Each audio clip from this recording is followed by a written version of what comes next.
У Брэсце налічваецца 600 пляцовак для паасобнага збору смецця. 400 знаходзяцца на балансе завода, 200 ў розных формах уласнасці насельніцтва. Для утылізацыі другасных матэрыяльных рэсурсаў установлена парадку 1800 контейнераў. У планах закупіць яшчэ 1200.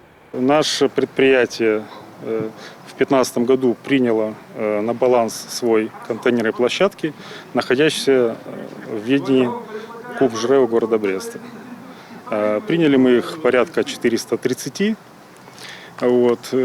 После этого проделалась работа. Были они модернизированы частично демонтированы. Площадки, которые оснащены евроконтейнерами, организован ежедневный вывоз отходов.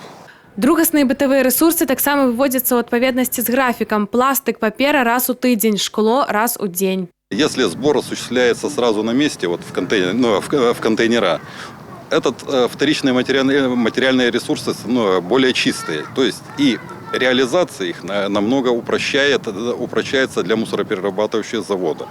Поэтому хотелось бы обратиться к гражданам, чтобы, когда выносят мусор, разделяли их по видам. Сбор буйнагабарытных отходов ведется двумя способами: объезд контейнерных пляцовок и установка великогрузных контейнеров. Территория каждого ЖЭСа объезжается еженедельно в установленный день. Также есть график установки большегрузных контейнеров. Контейнер пребывает на одном месте порядка 6 дней. Затем он переводится в другое место. Таких контейнеров сегодня в городе 9.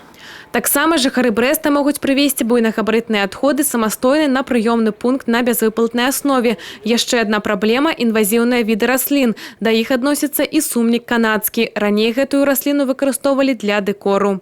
Если за ним не ухаживать, не смотреть, как мы видим в данном случае, это бывшие огороды, оно начинает рассеваться и вытеснять аборигенные виды.